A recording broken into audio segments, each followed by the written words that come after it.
Bilisan mo nga dyan. Ang bagal-bagal mong sekretarya. Kala mo maganda. Dapat janitress ka dito sa opisina. Sigaw ng nililigaw ng CEO at pinagbalingan ng galit habang tinapunan niya ng mainit na kape si Leia. Maganda at tahimik na sekretarya ni Daniel. Isang gabi matapos ang party, lasing na lasing si Daniel. At sa gulo ng isip at dilim ng silid, si Leia ang kanyang inangkin, imbis nang ang nililigawan niyang si Clarice. Kinaumagahan, walang paliwanag na lumayo si Leia dahil ang kahiyan at sakit. Walang nakaalam sa nangyari, pero makalipas ang ilang araw, pinatawag ng CEO ang head ng security. I want to know kung sino ang employee na huling pumasok sa office ko nung nakarang gabi. Nanlamig siya nang banggitin si... Kung bago ka pa lang sa channel neto, ibang kwento ni Ate Jane, istorya mo, ikwento ko. Huwag kalimutang pindutin ang notification bell at subscribe button. Kumikinang ang bawat sulok ng Grand Atrium ng Miranda Enterprises sa ginanap na annual victory party. May mga luhong pagkain, mamahaling inumin, at ingranding kasuotan ng lahat.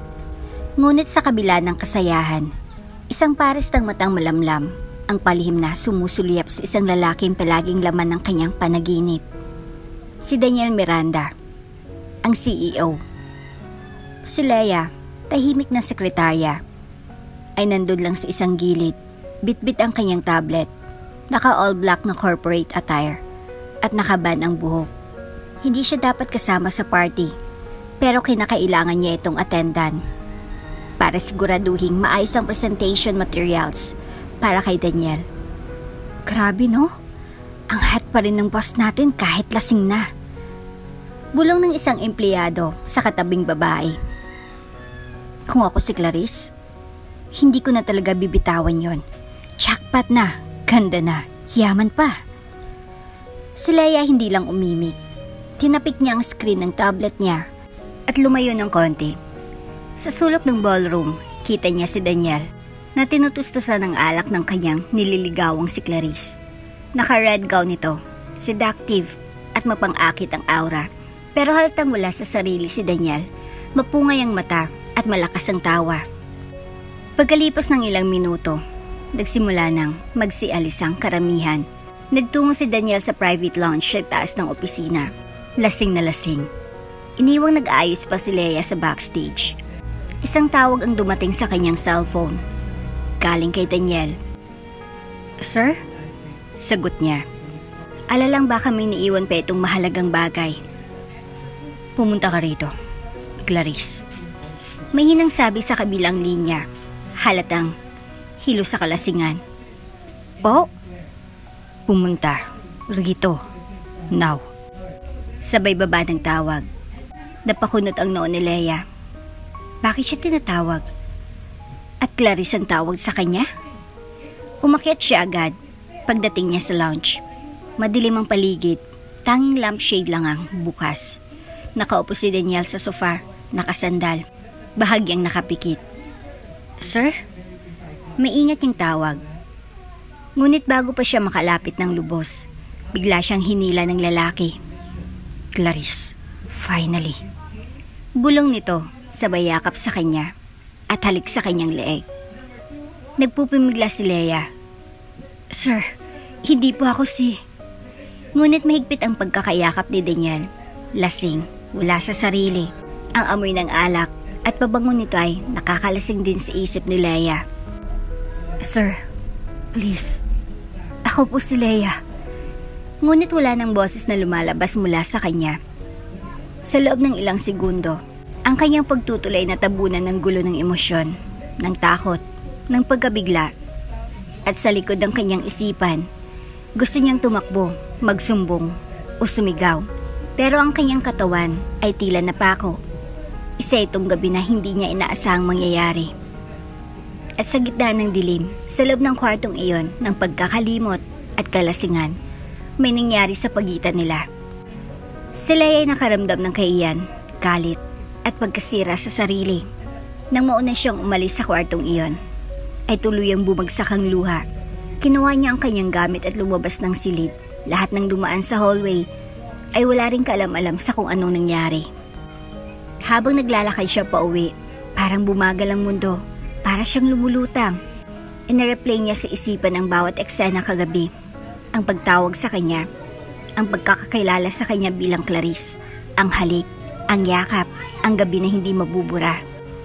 Kinabukasan, liwanag ng araw ang unang dumampi sa mukha ni Daniel.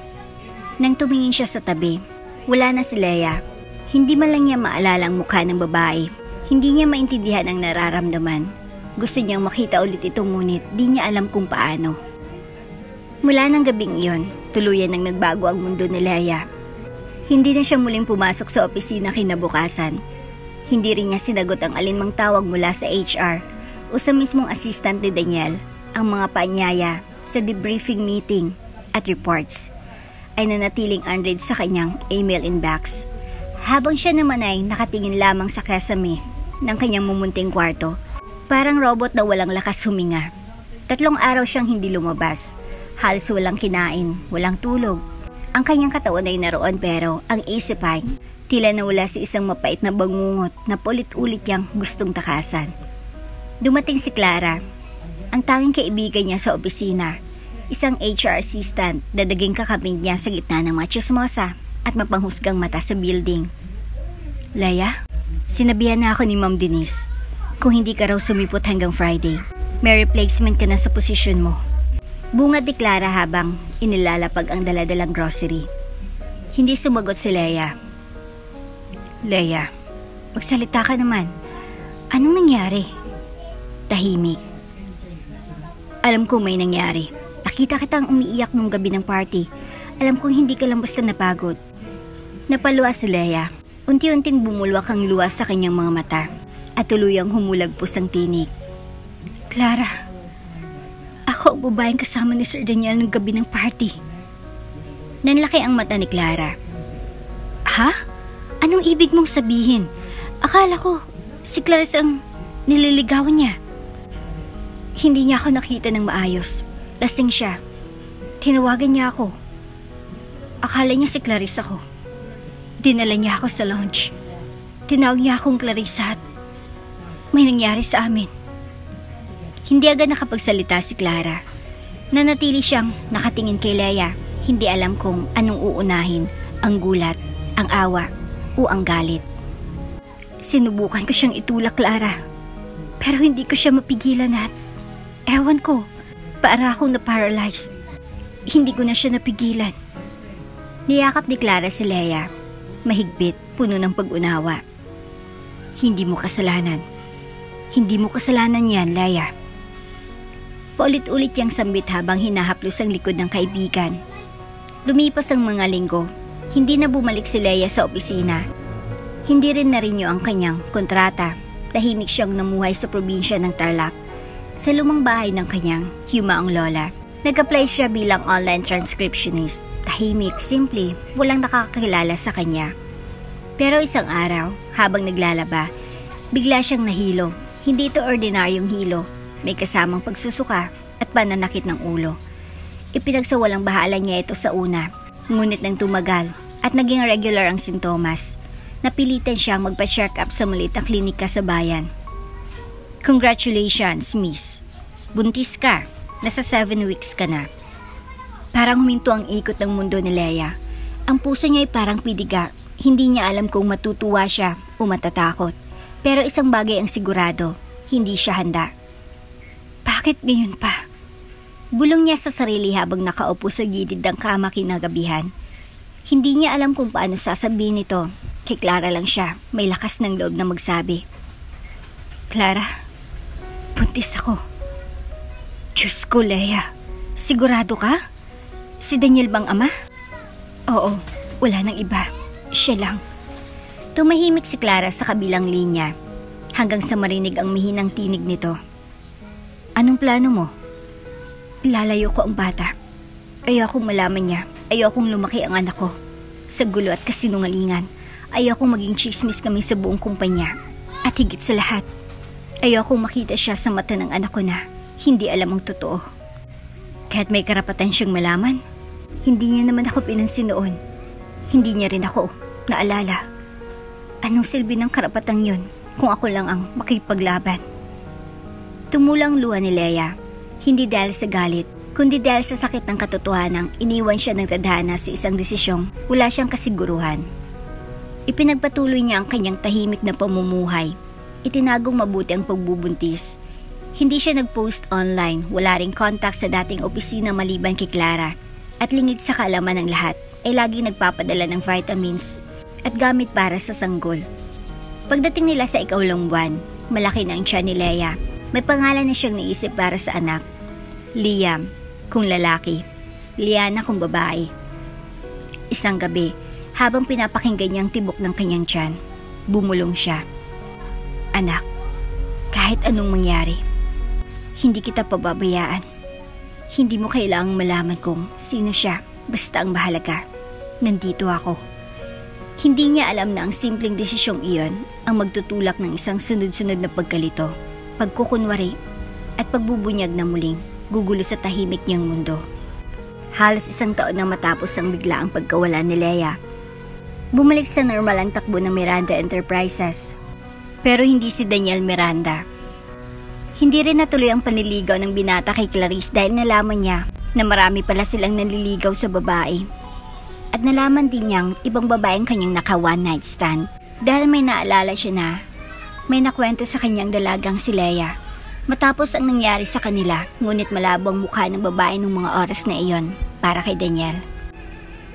At ngayon ay sa paningin ng lahat, abala siya sa trabaho, masigasig pa rin sa pag-host ng board meetings at walang patid sa pagpapalago ng negosyo. Ngunit sa likod ng mga matatalim na titig at perpektong postura, may bumabagabag sa kanyang isip. Isang gabi, habang mag-isa sa opisina, binuksan niyang security logs ng gabi ng company party. Pinagalaw niyang CCTV footage. Pilit tinutuntun kung sino ang huling taong pumasok sa private lounge. Boss, may pinadala po akong kopya ng logs sa email ninyo. Ulat ng head ng security. Hanapin mo kung sinong huling taong lumapit sa lounge bago ako nakita ng driver ko sa loob ng kwarto. At kung may babaeng lumabas, lalo na kung may tawag akong na-record, bago yon. Nang gabing iyon, hindi siya mapakali. Hindi niya matandaan ang mukha ng babae.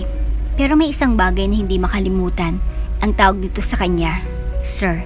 At ang kakaibang amoy ng vanilla at lavender na nanatili sa unan ng silid. Kinabukasan, muling tinawagan ni Daniel ang security team. Sir, sabi ng officer. Isa sa mga employee sa HR, si Clara, lumapit raw po sa lounge para kunin ang naiwan na tablet. Pero wala pong masyadong footage. May blind spot po yung koridor. Napakunot ang noon ni Daniel. Clara? Oo nga't familiar sa kanyang pangalan, ngunit hindi niya ito personal na kinausap noon. Agad niyang inutusan ng assistant na ipasomon si Clara. Sa opisina ng CEO, nakaharap si Clara kay Daniel. Kinakabahan, ngunit handa. Miss Clara, may ilang katanungan lang ako. Naalala mo ba kung sinong huling babaeng lumapit sa lunch nung gabi ng party? Bahagyang lumunok si Clara. Alam niyang ito ang pagkakataon, ilang beses niyang pinag-isipan ito at ngayon, sa harap ng bilyonaryong lalaki na minsang pinagkwentuhan ni Leia bilang pangarap. Pumintig ang kanyang ambisyon. Actually, sir, mahina niyang simula. Ako po iyon. Nagtaas ang kilay ni Daniel. Ikaw? Tumango siya. Yes, sir. Kayo pong tumawag sa akin. Tinawag niyo akong Clarice. Pero hindi po kayo nagawang itama sa oras na iyon. Lasing po kayo at hindi ko rin po alam ang gagawin. Nahintakutan ako. Bakit hindi mo sinabi agad? Ikinahiya ko, sir. Ayokong lumabas na parang sinamantala ko ang sitwasyon. Tahimik si Daniel, pinagmamasdan ng bawat galaw ni Clara. Hindi niya makita ang pagkakatulad sa alaala, pero hindi rin siya sigurado. Boses? Hindi eksakto. Amoy? Wala. Pero paano kung nagkamali lang siya ng pagkakaalala? May isang tanong pa ako. Sabi ni Daniel habang tinitingnan si Clara. Maaring bunga ba ng gabing iyon? Tumango si Clara. Bagamat nanginginig sa loob, matatag ang kanyang sagot. Meron po.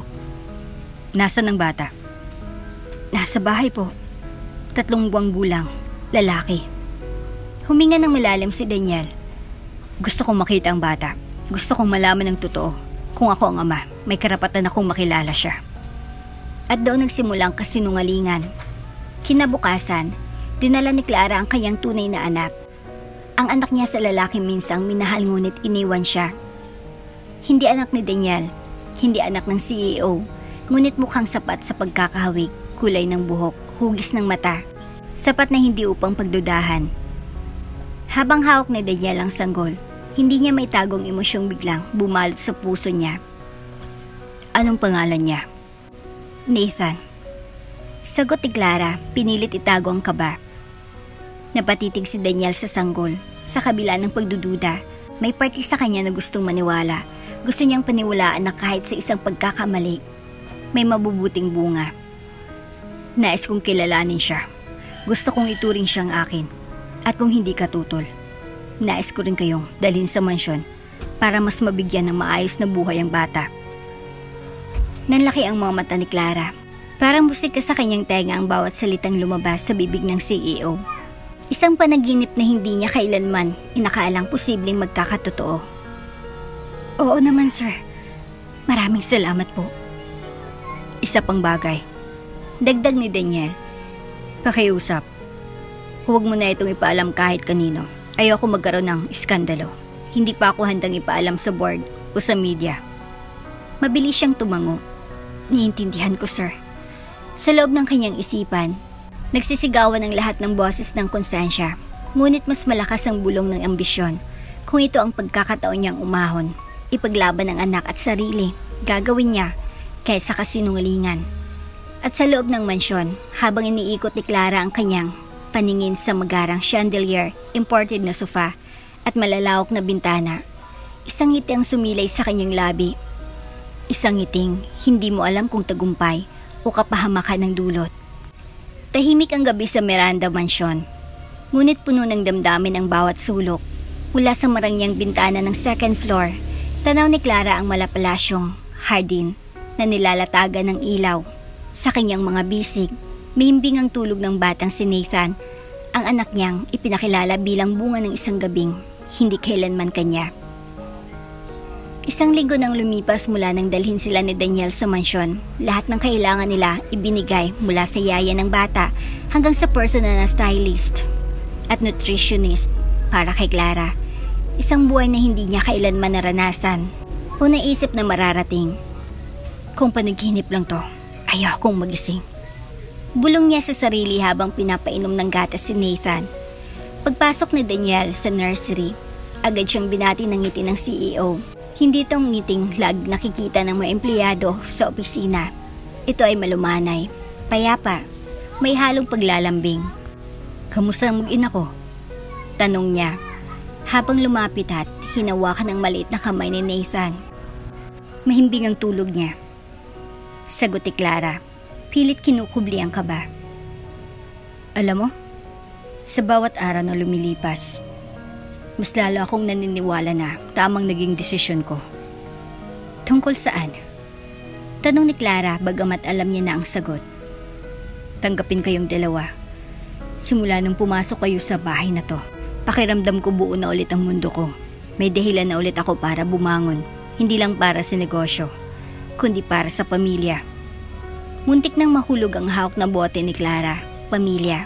Ilang taon niya nang pinangarap na maramdaman ang salitang iyon. Pero hindi sa ganitong paraan, hindi sa pamamagitan ng isang kasinungalingan. Daniel, mahina niyang sambit. Sigurado ka ba sa ginagawa mo? Paano kung... Kung ano? Putol ng lalaki. Kung magkamali ka, kung hindi pala ako ang ina ng anak mo. Tumawa si Daniel, banayad at puno ng pananalig. Sa buhay, Clara, hindi lahat sigurado. Pero minsan, kailangan nating maniwala sa nararamdaman. At sa puso ko, ikaw ang babae sa gabing yon. Ikaw ang ina ng anak ko. Tahimik si Clara, hindi niya malaman kung matutuwa o mas masisindak sa tiwala ni Daniel. Mas lumalim ang kanyang kasalanan. Pero mas lalo ring bumigat ang pangarap na ayaw niyang pakawalan. Ilang araw pang lumipas, ipinakilala ni Daniel si Clara sa kanyang inner circle. Kasama sa private dinner ang kanyang matagal ng business consultant, family, lawyer at ilang board members na malapit sa kanya. Daniel, you sure about this? Tanong ni Mr. Regalado, ang pinakamatagal na ang advisor ni Daniel. Hindi ka mahilig magpakilala ng kahit sinong babae and now, may anak ka na. Tumingin si Daniel kay Clara, saka ngumiti. Sometimes, life surprises you in the most unexpected ways, but I'm sure about them. Tahimik lang si Clara, ngunit hindi niya maiwasang mapansin ang mga matang nanunukat. Hindi lahat ay kumbinsido. Ngunit habang yakap niya si Nathan, pinilit niyang ipakita na siya ay kalmado, tiwala at karapat-dapat. Kinagabihan, habang nakaupo sila sa veranda magkatabi sa sofa, binigyan siya ni Daniel ng isang malit na kahon. Ano to? Tanong niya. Buksan mo. Sa loob ng kahon ay isang bracelet na may ukit na pangalang Clara. Napatigil si Clara at ngumiti siya. Salamat Daniel. Sa tiwala. Hindi lang tiwala, Clara. Mahalaga ka na sa akin at ang anak natin, pero alam ko, gusto kong kasama kayo sa kinabukasan ko. Para siyang binuhusan ng malamig na tubig. Ang mga salitang matagal niya nang inaasam-asang marinig. Ngayon ay totoo nang sinasabi ng lalaking iniidolo ng buong kumpanya. Pero ang totoo, hindi siya si Leia. At ang bata, hindi anak ni Daniel. Ang saya na dapat sana'y busilak, ngayon may kasamang pangamba. Paano kung isang araw, bumalik si Leia? Paano kung matuklasan ni Daniel ang katotohanan? Ngunit sa sandaling ito, pinili niyang manahimik. Pinili niyang panindigan ng kasinungalingan para sa anak, para sa sarili, para sa pangarap na ngayon ay nasa kanyang harapan. Salamat, Daniel. Mahina niyang sambit habang sinasara ang kanyang palad sa bracelet. Gagawin kong lahat para maging karapat-dapat sa iyo. Mula sa simpleng hanggang sa malapalasyong mansyon ng Miranda, hindi pa rin lubos maisip ni Clara kung paano siya napadpad sa mundong ito. Araw-araw siyang ginising ng mamahaling linen, ng aroma ng freshly brewed coffee mula sa sariling kusina, at ng boses ng mga kasambahay na nagtatanong kung anong gusto niyang almusal. Pero sa kabila ng karangyaan, may bumabagabag sa kanya, isang sekretong handa siyang ibaon na lang habang buhay. Isang kasinungalingang pinanghawakan niya araw-araw, habang pinagmamasdan ng anak niyang si Nathan at ang lalaking kanyang nililinlang si Daniel Miranda. Isang gabi, habang pinapatulog si Nathan sa kwarto, napaupo siya sa kama at napabuntong hininga. Hindi siya mapakali. Paano kung isang araw, babuko ako? Paano kung malaman ni Daniel ang totoo? That I'm not Leia, na hindi niya anak si Nathan.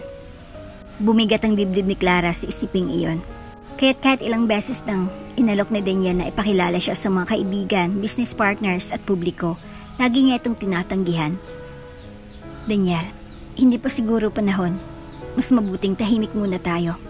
Sabi ni Clara habang nagsasali ng juice sa baso nito. Pero Clara, gusto kong malaman ng lahat kung gaano ako kasaya kasama ka. Ikaw at si Nathan ang bumuo sa buhay ko. Ngumiti siya, ngunit pilit. Baka hindi pa handang anak natin sa atensyon. Tsaka ayoko rin ng intriga. Pwedeng tayo na lang ang nakakaalam sa kung anong meron tayo. Napaisip si Daniel. Kung gusto mong panatilihing pribadong relasyon natin, irespeto ko yan. Basta siguraduhin mong hindi mo ako lalayuan gaya ng ginawa ng dati kong nobya. Nag-iinit ang pakiramdam ni Clara sa sinabi nito. Hindi niya gustong itulak balayo si Daniel, pero alam niyang kapag nalaman nitong katotohanan na hindi siyang babaeng kasama niya sa gabi ng party at hindi anak nito si Nathan, baka hindi lang siya nito layuan, baka ipagtabuyan siya. Kaya pinanghawakan niyang iisang paraan para hindi mabuko, manatiling tahimik ang mundo nila.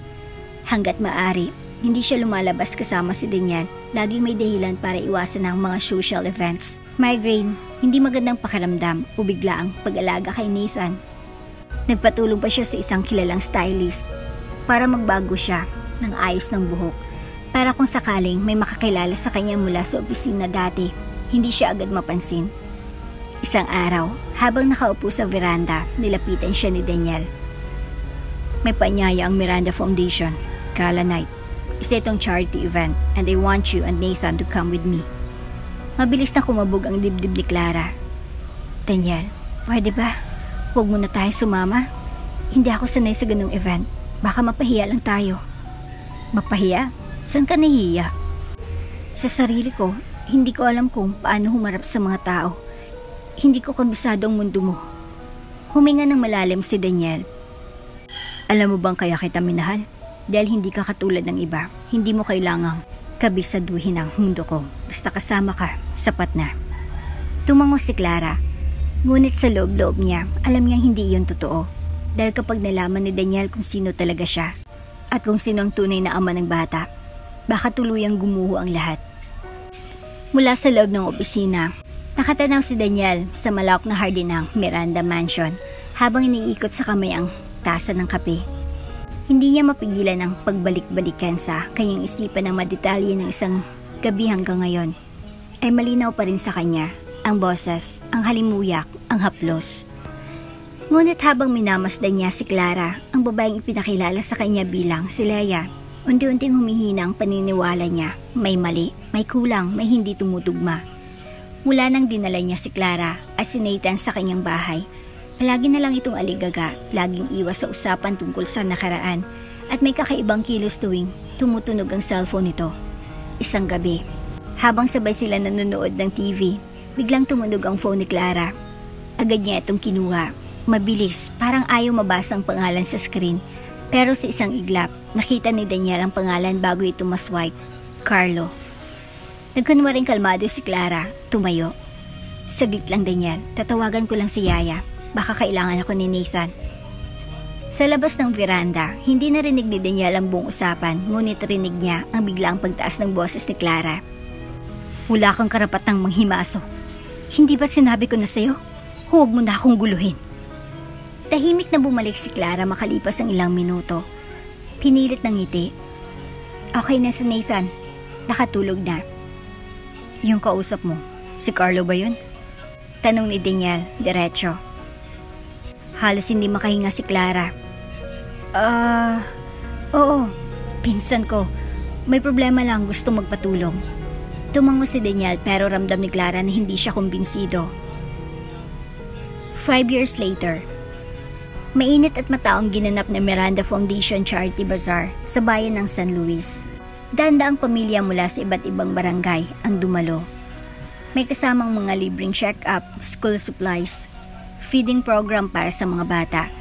Isang mahalagang aktibidad ito na taon-taon ay pinangungunahan ni Daniel Miranda bilang bahagi ng corporate social responsibility ng kanyang kumpanya.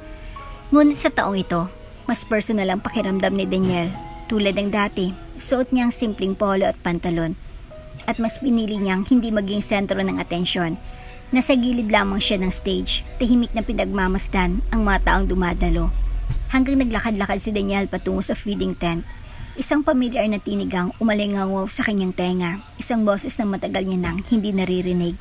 Banayad, malambing, ngunit may tagos sa puso.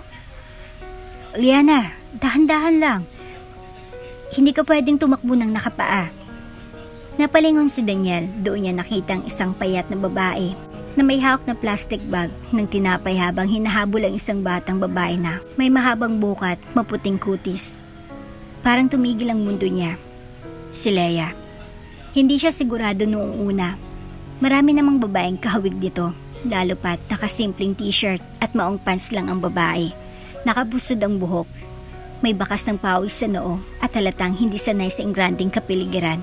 Ngunit nang tumawa ang bata, napatigil si Daniel. Ang ngiti nito, ang hugis ng mata, at lalo na ang malalim nitong mata sa ilalim na sumasalamin sa kanya noong bata pa siya. Kamukha niya. Sumunod siyang lumapit, may ingat, na parang ayaw niyang matakot ang babae. Excuse me. Mahinang sabi ni Daniel. Napalingon si Leia at sa isang iglap, dagtagpo ang kanilang mga mata. Natigilan si Leia, halos nabitawan niyang plastic ng tinapay. Namutla siya at mabilis na inlibot ang paningin. Waring gustong tumakas, ngunit huli na. Nakilala siya ni Daniel. Leia? Bulong ni Daniel. Hindi niya na napigilan. Mabilis siyang lumapit. Leia? Ikaw ba talaga yan? Sir Daniel. Mahina niyang sagot, pilit pinipigil ang pagkatulala.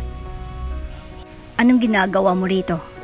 Akala ko matagal ka nang umalis ng bansa. Umiling si Leia.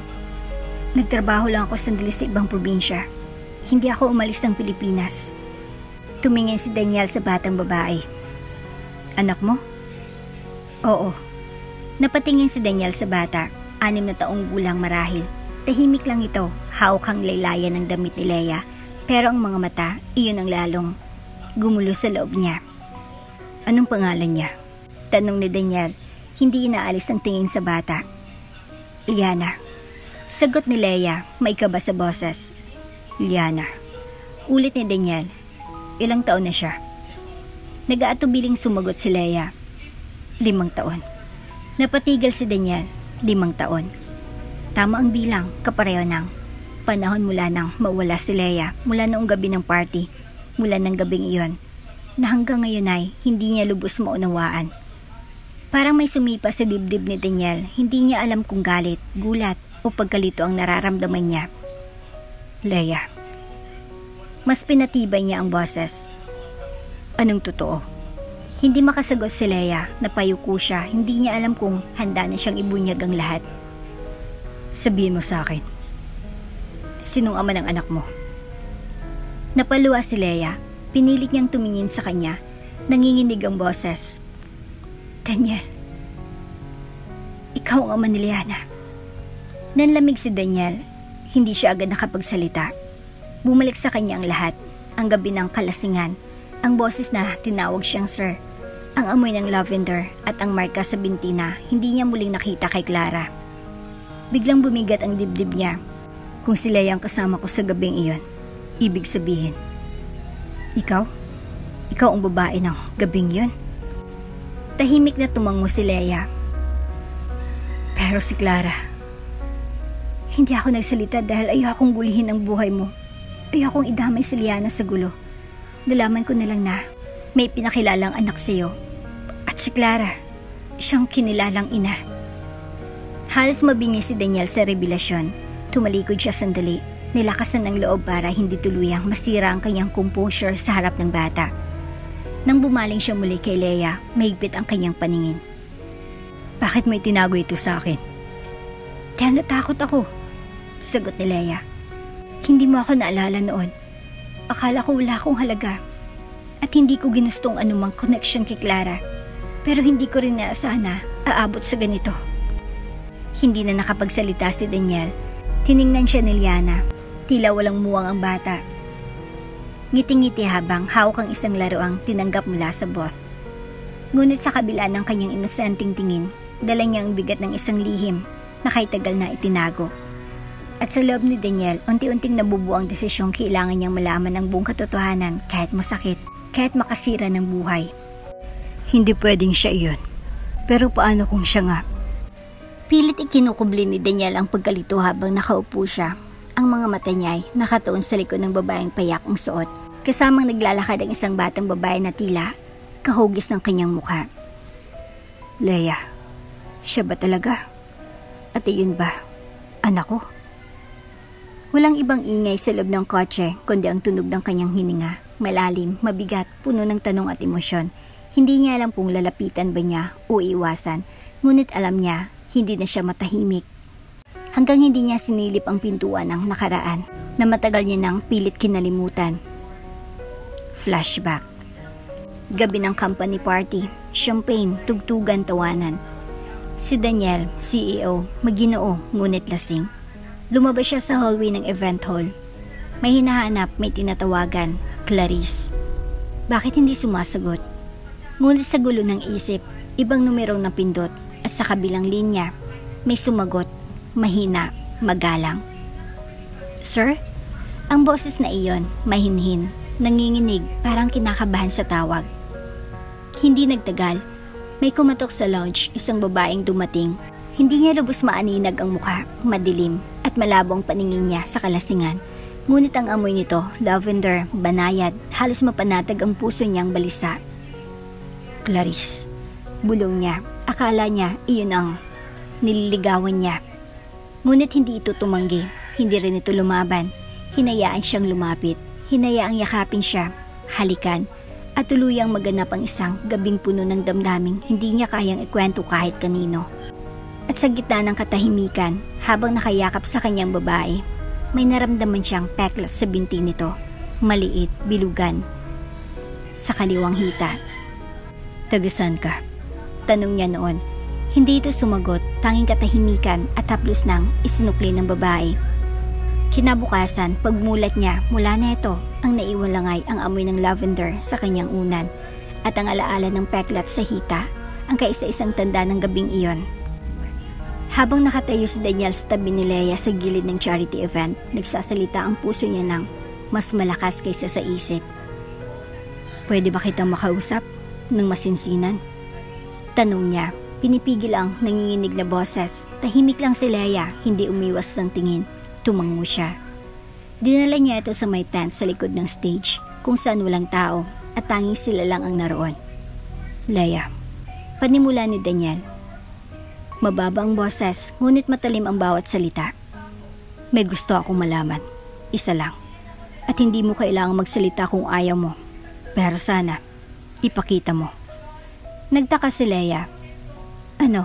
Ano yun?" "May marka ka ba sa binti mo? Kaliwang hita?" Nanlaki ang mga mata ni Leia, halos manghina ang tuhod niya. "Peklat?" Tumango si Daniel. "Oo, isa lang yun, maliit.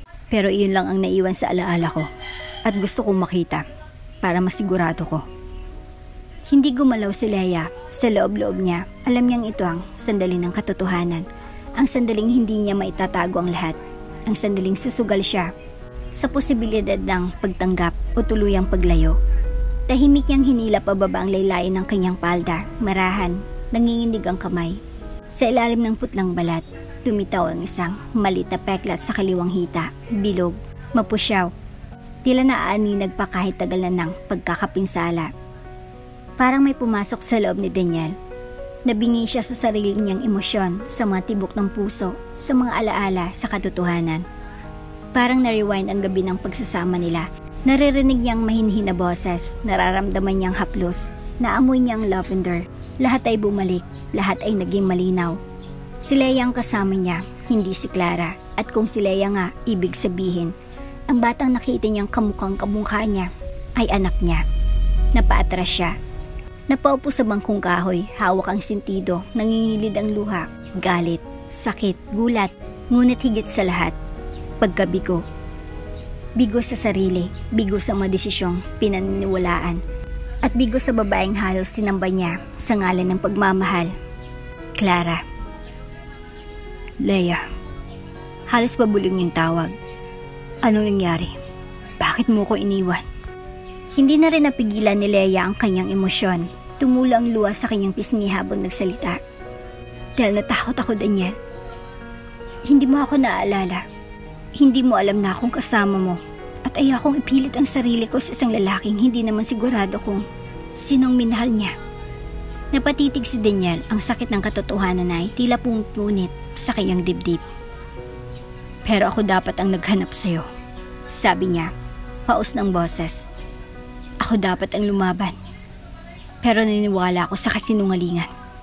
Naniwala ako kay Clara. Hindi ko sinasadyang malaman mong may iba na palang ipinakilalang anak mo." Dugtong ni Leia. "Nakita ko sa news, mas pinili kong manahimik. Kahit araw-araw ay gusto kong isigaw na anak mo si Liana." Pagkarinig sa pangalang iyon, napaluha rin si Daniel. "Liana." Ulit niya. "Anak ko." Tumango si Leia, pilit pinapahid ang luha. "Oo, Daniel, siyang anak mo."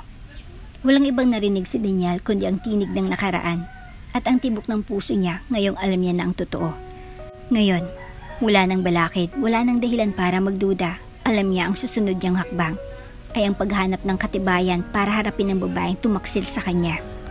Walang ibang tunog sa silid kundi ang mahinang pag-click ng laptop habang binabasa ni Daniel ang laman ng email mula sa Confidential Diagnostic Center na pinuntahan niya 2 araw nang nakalipas. Sa kanyang mesa, naroon pa rin ang tasa ng kape. Matagal nang malamig, gaya ng damdaming nanunuot sa kanyang dibdib. Ang email ay may isang attachment. Paternity DNA test result. Confidential. Sa loob-loob niya, alam niya ng sagot, Ramdam niya. Nang makita niya si Liana, naramdaman niyang may bahagi ng kanyang sarili sa bata. Ang mata, ang ngiti, ang mga kilos. Pero kailangan niya ng isang katotohanang hindi nabubura. Katotohanang kayang tumindig laban sa lahat ng kasinungalingan. Bumuntong hininga siya, binuksan ang file. DNA result. Adrian Daniel Miranda. Sample A. Liana G. Santos. Sample B. Result 99.99%. Probability of paternity positive. Hindi nakagalaw, tila unti-unting bumagsak sa kanyang bigat ng mundo. Ang impormasyong ito na matagal niyang hinanap, ngayon ay nasa harapan niya na. Anak niya si Liana. Si Lea ang babaeng kasama niya sa gabing iyon, at si Clara, isang malaking kasinungalingan. Hindi niya alam kung anong uunahin, ang saya sa pagkatuklas ng katotohanan o ang sakit ng pagkakanulo ng babaeng buong puso niyang pinagkatiwalaan. Ang babaeng halos pakasalan niya na, ang babaeng tinuring niyang ina ng kanyang anak. Lea, tama ka. Bulong niya sa sarili habang pinapahid ang luwang hindi niya na malayang tumulo. Tama ka sa lahat ng panahon na pinili mong manahimik para sa anak natin. At ako ang nagbulag-bulagan. Tumayo si Daniel, wala nang dapat sayangin. Dapat nang harapin ang katotohanan. Kinagabihan, nagpunta siya sa tinutuluyan ni Lea, walang anonsyo, wala ring text, basta na lang siyang kumatok. Pagbukas ng pinto, nagulat si Lea, hawak niyang isang basang tuwalya. Galing sa pagligo ni Liana, nang makita niyang mata ni Daniel, alam niya nang may dalang bigat ang pagbisita nito. Daniel, may kailangan tayong pag-usapan. Tugon ng lalaki diretso at malamig. Pwede ba tayong mag-usap? Tumango si Lea, pinapasok niya ito sa maliit na sala. Natutulog na si Liana. Paliwanag ni Lea. Pagod sa laro sa labas. Tahimik na naupo si Daniel sa lumang sofa. Maya-maya, inilabas niya ang envelope mula sa kanyang jacket. Inabot ito kay Lea. Ano to? Tanong ng babae, bagamat alam niya ng laman. DNA test result. Sagot ni Daniel. Kinuha kong sample mula sa book ni Liana. Palihim, sorry kung hindi ako nagpaalam. Dahan-dahang binuksan ni Lea ang sobre. Sa bawat linyang binabasa niya, mas lalo siyang kinakabahan. At nang matapos niya ng buong dokumento, tiningnan niya si Daniel, may luha sa kanyang mga mata. Ngayon nakumpirma ko ng totoo, Lea. Hinding-hindi ko papayagang mawala ka ulit. Kayo ng anak natin. Tumulang luha ni Lea, hindi dahil sa lungkot kundi sa wakas. May humawak na sa katotohanan matagal niya nang kinikimkim. Daniel, hindi ko sinasadyang itago si Liana para saktan ka. Ginawa ko yun para protektahan siya. Ayokong lumaki siyang kinagamit o gawing drama ang pagkatao niya at hindi mo kailangang ipaliwanag. Putol ni Daniel. Ikaw lang naging totoo sa mundong puno ng kasinungalingan. At ngayon, ako ang may utang sa iyo bilang ama at bilang taong minsang pinili ang maling babae. Tahimik silang nagkatitigan, wala nang salita, tanging pag-uunawa at paghilom ng damdamin ang nangingibabaw sa pagitan nila. Kinabukasan, bumalik si Daniel sa mansyon. Nasa sala si Clara, nag-aayos ng ilang documents habang may hawak na tasa ng kape. Pagpasok niya, na hindi siya ngumiti, sa halip, inilapag niya sa harapan nito ang parehang envelope. Ano to? Tanong ni Clara, naguguluhan. Basahin mo. Binuksan ni Clara ang dokumento habang binabasa. Unti-unting nawala ang kulay sa kanyang mukha, nanlaki ang mga mata. Nanginginig ang kamay. 10A test? Mihinang sabi. Sa anak ng babaeng yun? Sa anak ko. Mariing tugon ni Daniel. At hindi mo siya anak. At lalong hindi si Nathan ang anak ko. Napatayo si Clara, hawak pa rin ang papel. Daniel, please. I can explain. Wala kang dapat ipaliwanag. Putol ni Daniel, mahigpit ang tinig. Alam ko ng lahat. Ginamit mo ako. Ginamit mo ang kwento ng babaeng iyon. Ang kwento namin ni Lea. Ginamit mo ang anak mong si Nathan para lokohin ako. Dahil mahal kita. Siga ni Clara, duhaan. Dahil akala ko kapag pinaniwala kita, matutunan mo rin akong mahalin. Hindi ka lang nagsinungaling, Clara. Nagnakaw ka ng pagkakataon. Tinanggalan mo ako ng karapatang makilalang anak ko. Ilang taon mong itinago sa akin ng totoo. Ilang taon mo akong ginawang tanga. Lumod si Clara. Daniel, patawarin mo ako, please. Hindi ko na alam kung paano ako mabubuhay kung aalis ka. Tumingin si Daniel matigas ng loob, ngunit may luha sa kanyang mga mata. Umalis ka, Clara. At sa pagkakataong ito, huwag ka nang babalik. Daniel, huwag mo akong paalisin. Hindi ko kaya. Umiiyak si Clara. Yakap-yakap ang binti ng lalaking minsan niyang minahal o marahil sinusubukang mahalin. Gagawin ko ang lahat. Bumawi lang ako kahit ano pa para lang manatili. Pero nanatiling matigas ang mukha ni Daniel. Hindi siya makatingin ng diretso kay Clara. Hindi dahil sa awa, kundi dahil sa sobrang pagkadismaya. Si Nathan. Huwag mo siyang turuan. Manloko ng ibang tao. Mahina ngunit mariin niyang tugon. Turuan mo siyang maging totoo.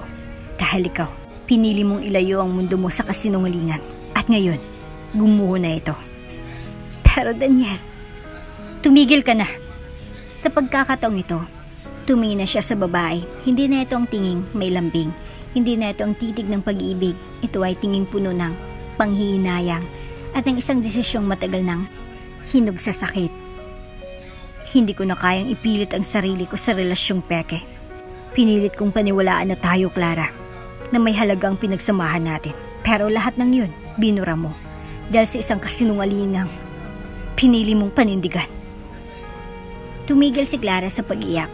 Ang panginginig niya ay napalitan ng tahimik na pagkabigla. Hindi na siya humingi ng paliwanag. Alam niyang tapos na. Wala na siyang puwang sa mundong minsan niyang inagaw. Tahimik na tumayo si Daniel. Tumalikod siya, ngunit bago siya tuluyang lumabas sa silid, muli siyang nagsalita. Hindi ko ginagawa to dahil sa galit. Ginagawa ko to dahil kailangan. Dahil sa wakas, alam ko na kung sino talagang dapat kong piliin. At sa isang malalim na buntong hininga, tuluyan na siyang lumabas ng silid. Habang binabagtas ni Daniel ang mahabang hallway ng Miranda Mansion, dama niya ang bigat ng lahat ng nangyari. Ngunit sa likod ng bawat hakbang ay may panibagong linaw, isang direksyong walang kasinungalingan, kundi katotohanang minsan niyang binaliwala. Si Liana, ang anak niya, at si Leia, ang babaeng hindi kailanman humingi ng kapalit, ngunit siyang nagdala ng tunay na bahagi ng buhay niya. Sa puntong iyon, alam ni Daniel kung saan siya patutungo. Sa tahanang hindi ginuguhit ng papel, apelyido o kayamanan, kundi ng katotohanan at pagmamahal. Maagang tumambad ang malamig na hangin sa Miranda Mansion. Tila baramdam ng paligid ang papalapit na pagtatapos ng isang matagal na panloloko. Sa harap ng malalaking pintuan, nakaayos ang 3 maleta. Tahimik ang mga kasambahay, walang nagsasalita, walang gustong makialam. Sa gitna ng mga ito, naroon si Clara, nakayuko. Nakasuot ng simpleng beige na blouse, namumugto ang mga mata sa walang tigil na pag-iyak. Katabi niya si Nathan, nakasuot ng backpack na may cartoon character at tahimik lamang habang mahigpit na hawak ang kamay ng ina. Wala ng isang kasambahay ang lumapit upang magpaalam. Marahil ay utos iyon ni Daniel. Marahil ay respeto o marahil ay lahat sila gaya ng amo nilang si Daniel ay labis na nasaktan. Maya-maya, bumukas ang pintuan sa itaas ng hagdan. Lumitaw si Daniel, suot ang itim na long sleeves at nakatayo sa taas. Tahimik siyang nakatingin sa ibaba. Sa babaeng minsang sinasandalan niya. At sa batang minsan niyang inakalang bahagi ng kanyang kinabukasan. Hindi na siya bumaba. Hindi na siya lumapit. Walang salita, walang paliwanag, wala ring luha. Daniel, tawag ni Clara, pilit inaabot ang tingin ng binata. Please, kahit man lang kay Nathan, magpaalam ka sa kanya. Ngunit nanatiling tahimik si Daniel, pinili niyang hindi lumapit. Hindi dahil wala siyang pakialam, kundi ayaw niya ng dagdagan pang sakit. Ayaw niya nang masaktan si Nathan sa isang paalam na hindi naman totoo. Mommy, bulong ni Nathan habang kumakapit sa braso ng ina. Diba sabi mo, mahal tayo ni Daddy? Halos mamatay si Clara sa tanong na iyon. Hindi niya alam kung paano sasagutin. Hindi niya kayang sabihin ng totoo, ngunit ayaw rin niyang dagdagan ng kasinungalingan. Anak, bulong niya, pinipigilan ng luha. Mahal ka ni Daddy, pero minsan, hindi lahat ng pagmamalay nasusuklian sa paraang gusto natin. Nagpakalakas si Clara. Lumapit siya sa gitna ng receiving area at tumingin sa taas. Daniel, salamat. Sa lahat, alam kong mali ako, pero sana balang araw, patawarin mo rin ako para sa sarili mo, para kay Nathan. Walang tugon si Daniel, sa halip tumalikod siya, marahang naglakad paakyat sa ikalawang palapag, isang mabigat na hakbang ng tuluyang pagputol sa nakaraan. Habang umaakyat si Daniel, nagsimula na ring umalis sina Clara at Nathan, tahimik, walang eksena, walang sigawan. Pero bawat yapakay parang punglo sa dibdib ni Daniel. Pagpasok niya sa opisina, isinara niya ang pinto at tumayo sa harap ng salamin. Sa sariling refleksyon, nakita niyang isang lalaking pagod, sugatan ng loob, ngunit ngayon malaya na rin. Humugot siya ng malaling buntong hininga. Tapos na. Bulong niya. Sa wakas, tapos ng kasinungalingan. Ngunit alam niyang hindi pa tapos ang lahat. Marami pa siyang kailangang harapin. Isa na roon ay ang totoong pamilya na matagal niya nang pinabayaan. Si Leia at ang anak nilang si Liana. Sa kabilang banda, habang papalayo ang sasakyan ni Clara sa gate ng Miranda Mansion, hindi mapigil ang babaeng mga luha. Si Nathan ay nakasilip lamang sa bintana. Pilit hinahanap ang ama sa likod ng matataas na pader. Wala siya, Mami. Akala ko lalabas siya para mag-wave. Huwag kang mag-alala, anak. Mahinang sagot ni Clara. Pilit nilulunok ang pait. Darating ang araw, maiintindihan mo rin. At tuluyan na nga siyang nawala sa buhay ng lalaking minsan niyang ginamit at hindi kailanman tunay na minahal. Kinabukasan, maagang nagbalik si Daniel sa bahay ni Leia. Bitbit niya ang mga bagong laruan, libro at ilang gamit para kay Liana. Mga bagay na sanay napunan niya noon pa man. Pero higit sa lahat, ang dala niya ngayon ay hindi material kundi ang paninindigang buuin ang nawawala sa kanila, ang pamilya. Pagdating niya, naabutan niyang nagwawali si Leia sa bakuran. Nang makita siya ng babae, bagyang nag-iba ang hitsura nito. Hindi na kagaya ng kahapon na puno ng kaba, ngayon halatang pagiging maingat pero mas tiyak ang mga kilos. Maaga ka. Maikling bati ni Leia. Gusto kong makita si Liana bago siya pumasok sa school. Sagot ni Daniel, may ilang gamit din ako para sa kanya. Tumango si Leia ngunit hindi ngumiti. Tumalikod siya para buksan ang gate. Habang nasa loob ng bahay, tahimik na inihanda ni Leia ang almusal ni Liana. Si Daniel naman ay tahimik na pinagmamasdan ang mag-ina. Sa bawat galaw ni Leia, naroon ang pagiging isang ina, banayad, disiplinado, marunong, at lalong lumalim ang paghanga ni Daniel sa babaeng matagal niya nang hindi pinapansin. Ilang sandali pa, lumabas si Liana, naka-uniforme at dalang maliit na bag. Papa! Masayang bati ng bata. Sabay yakap sa leeg ni Daniel. Napatingin si Leia, hindi niya inaasang tatawagin siyang Papa nang ganun kabilis. At hindi rin niya alam kung matutuwa siya o mas matatakot. Pagkatapos mag-almusal, hinatid ni Daniel si Liana sa tricycle terminal. Nang makaalis ng sasakyan, bumalik siya sa harap ni Leia. Leia, panimula niya, gusto ko sanang kausapin ka tungkol sa atin. Nagpatuloy si Leia sa paghugas ng pinggan. Hindi mo kailangang sabihin, Daniel. Alam ko na. Alam mo nang gusto kong bumawi. Alam kong nagsisisi ka. Alam kong gusto mong makasama si Liana. Pero Daniel, hindi ako sigurado kung dapat ba kitang pagkatiwalaan. Napalingon si Daniel halatang nasaktan. Alam kong marami akong pagkukulang. Pero Leia, hindi ko sinasadyang talikuran kayo noon. Naniwala ako sa iba dahil hindi ko alam ang totoo. Dahil wala akong maalala. Pero ngayon, buong buo kong alam kung sinong anak ko at kung sinong babaeng minahal ko. Kahit hindi ko agad naamin. Tumigil si Leia sa paghugas. Humarap siya kay Daniel. Basa pa ang mga kamay, ngunit mas basa ang mga mata. Hindi ako galit, Daniel. Ang totoo, mas galit ako sa sarili ko. Kasi kahit anong sakit ang naranasan ko noon, kahit ilang gabi akong umiiyak, kahit ilang beses kong sinabing kaya ko to nang wala ka. Pagdating mo kahapon, hindi ko matanggihan ang puso ko kasi mahal din kita. Napatingin si Daniel, napatitig siya kay Leia, ang babaeng kahit puno ng hiya at sugat ay marunong pa rin magsabi ng totoo. Kung ganun, mahinang bulong niya, bakit hindi natin simulan muli? Dahil hindi ganun kadali, Daniel. Mariing tugon ni Leia. Hindi ako nobya mo na pwede mong balikan pagkatapos mong malito. Isa na akong ina at ang anak natin. Hindi siya eksperimentong papasukin mo lang kapag handa ka na. Kailangan niyang masigurado na hindi mo na siya iiwan. Hindi ko siya iiwan kahit kailan. Sagot ni Daniel, masiglang ngunit may paninindigan. At kung kailangan kong patunayan yon araw-araw, gagawin ko. Hindi dahil sa guilt, kundi dahil sa pagmamahal. Napayuko si Leia. Marami ka pang kailangang patunayan sa anak natin, sa akin, at sa sarili mo. Bigyan mo lang ako ng pagkakataon. Bulong ni Daniel. Hindi ko inaasang patawarin mo ako agad. Pero Leia, handa akong lumaban. Hindi para kuhaanin ka, kundi para patunayan na hindi ka lang dapat minahal noon, kundi araw-araw, mula ngayon. Hindi sumagot si Leia, ngunit sa kanyang katahimikan may damdaming hindi na kayang itago. Ramdam ni Daniel na kahit puno pa ng takot at alinlangan ng puso ni Leia, hindi nito kayang baliwalain ang damdaming matagal nang nakabaon.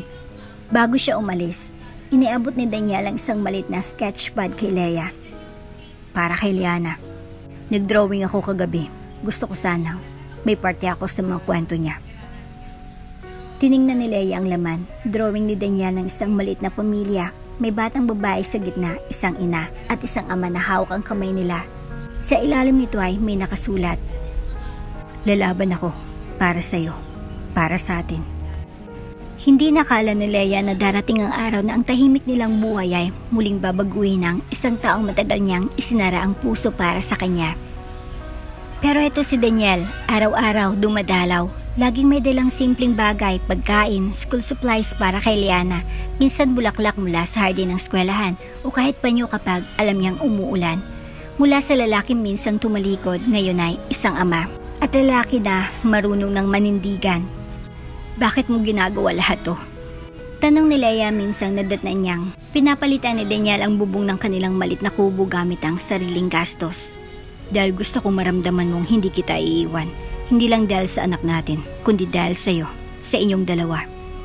Nagkatinginan sila at sa mga mata ni Leia, unti-unting nawawala ang pait ng nakaraan.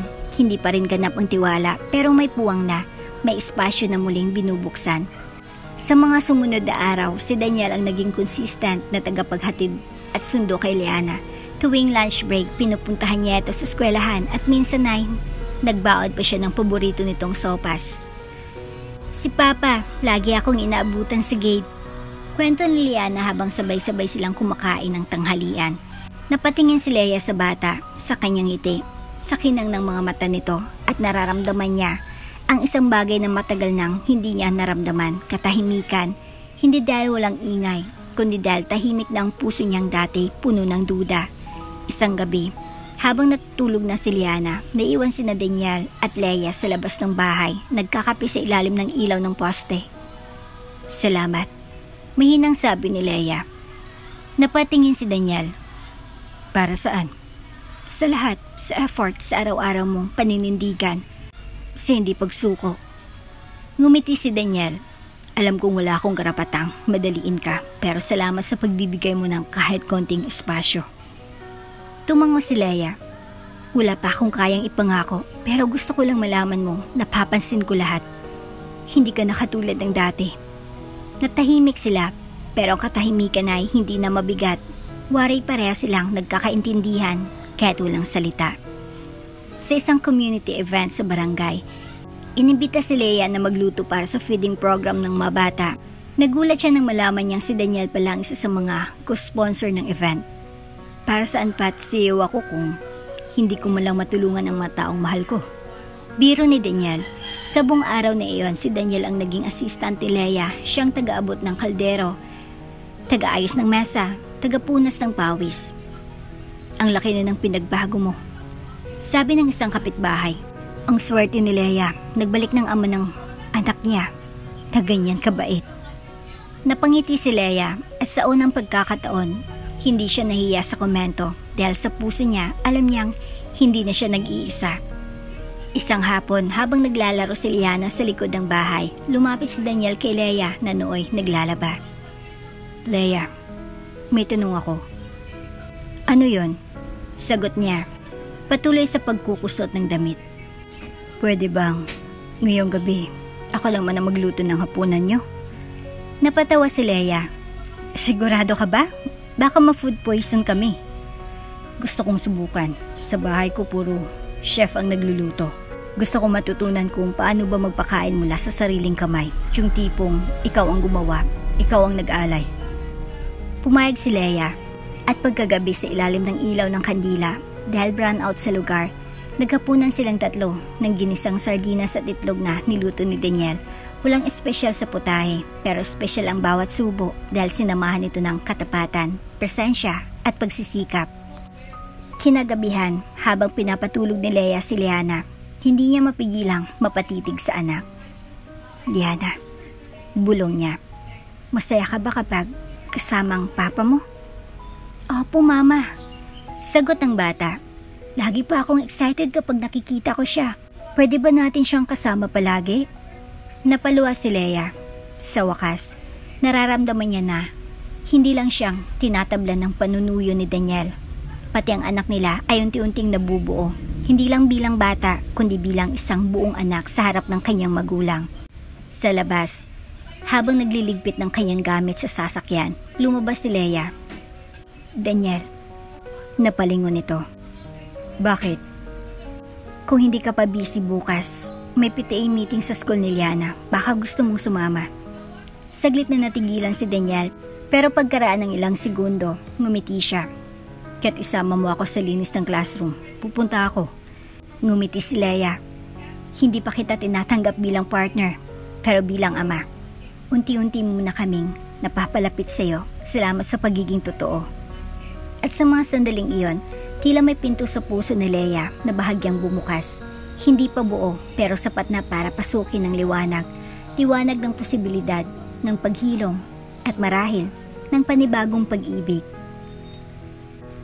1 year later. Isang linggo bagong itinakdang araw ng kasal, buong barangay ng San Luis ay abala sa paghahanda pero higit sa lahat, abalang-abala si Daniel Miranda, ang CEO na dating kilala sa malamig at tahimik na personalidad pero ngayon ay isa ng mapagmahal, tapat at responsableng ama. Wala nang dapat pang hintayin. Hindi na siya nagdalawang isip matapos ang isang taon ng panunuyo, paghingi ng tawad at pagtaguyod ng bagong simula. Ngayon handa na siyang buuin ang habang buhay kasama si Leia at Liana. Sa isang engrandeng hardin na matatagpuan sa likod ng Miranda Mansion, itinayo ang isang napakagandang altar, pinalibutan ng mga putit gold na bulaklak hanggang fairy lights at soft instrumental music na umalingangaw sa buong paligid. Nagsidatingan ng mga panauhin mula sa Maynila, San Luis at ilang partners ni Daniel sa negosyo. Lahat ay nakasuot ng formal pero ramdamang kasabikan at saya sa paligid. Si Liana, ang flower girl, nakasuot ng puting bestida, may koronang gawa sa mga tunay na bulaklak. Higit sa lahat, siyang pinakamasigla dahil sa wakas, opisyal nang mabubuo ang pamilyang matagal niyang hinintay. Nang lumabas si Leia mula sa bridal car, halos suminto ang mundo ni Daniel. Suot niyang isang eleganting puting gown na may lace detail. At sa kanyang mukha, hindi lang ang ganda ng isang nobya, kundi ang tapang ng isang inang bumabangon sa lahat ng sakit. Habang lumalakad si Leia sa aisle, sa pilig ng ilang barangay tanod na nagsilbing escort niya sa kawalan ng ama, lumuluwas si Daniel sa altar. Hindi niya alintana ang dama ng panauhin. Ang tanging mahalaga ay ang babaeng dahan-dahang lumalapit upang piliin siya. Hindi lang ngayon, kundi habang buhay. Pagdating ni Leia sa harap niya, hindi niya naiwasang bulungan ito. Salamat, dahil pinili mo muli ako. Salamat din, dahil pinatunayan mong iba ka na ngayon. Nang bigkasin ng pare ang mga panata, sabay nilang sinabi, sa hirap at ginhawa, sa totoo at sakit, ikaw at ako habang buhay. Pagkatapos ng kasal, nagpalakpakan ng lahat. Tumulo ang mga luha ng kasambahay, kapitbahay at mga bisitang negosyante, hindi dahil sa ingranding handaan, kundi sa kwento ng dalawang pusong muling nagtagpo. Lumipas ang mga buwan. Masaya, tahimik, at buong pagsasama nila Daniel, Leia at Liana. Si Daniel ay patuloy sa trabaho bilang CEO pero laging sinisigurong ang gabi ay uuwi upang kumain ng hapunan kasama ang kanyang mag-ina. Si Leia naman ay nagsimulang mag-manage ng isang maliit na foundation na nagbibigay ng tulong sa single mothers. Inspirado ng kanyang sariling pinagdaanan, Si Liana ay mas musigla, mas masaya sa eskwelahan. Wala na siyang tanong kung nasa ng daddy niya dahil mula umaga hanggang gabi, alam niyang naroon ito. Hindi lang sa bahay, kundi sa bawat bahagi ng kanyang puso. Habang nagkakape si Daniel sa veranda ng mansyon, lumapit si Leia. Suot niyang simpleng beige na duster. Kumakabog ang kanyang dibdib, hawak niyang isang test kit. Daniel, tawag niya. Tumayo agad si Daniel, lumapit, kita sa mata ang pag-aalala. Bakit? Okay ka lang ba? Ngumiti si Leia, sabay abot ng kit. Mukhang may parating. Tiningnan ni Daniel ang resulta, may dalawang malinaw na guhit. Leia, buntis ka? Halos hindi makapaniwala ang tinig niya. Tumango ang babae. Oo, magkakaroon na si Liana ng kapatid. Hindi alam ni Daniel kung iiyak siya o tatawa. Sa sobrang tuwa, niyakap niya si Leia ng mahigpit at sabay hinaplos ang tiyan nito. Salamat, Leia. Sa pangalawang pagkakataon, binigyan mo ako ng bagong simula. At sa isang mansyon na minsang naging tahimik sa kasinungalingan, ngayon ay puno ng halakhakan, iyakan ng bata, halik ng mag-asawa at yakap ng tunay na pamilya. Si Daniel na minsang naligaw ay ngayon ay haligi ng tahanan. Si Leia na minsang itinago ang sakit ay ngayon ay ginang ng isang lalaking tapat na sa kanya. At si Liana na minsang umiyak sa kawalan ng ama ay ngayon ay ate na, buo ang mundo at puno ng pagmamahal. Isang pamilya, isang simula, isang kwento ng pananampalataya sa pag-ibig na bumabalik at bumubuo muli. At dito na nga po nagtatapos ang ating kwento. Hanggang sa muli! Kung bago ka pa lang sa channel neto, ibang kwento ni Ate Jane, istorya mo, ikwento ko. Huwag kalimutang pindutin ang notification bell at subscribe button.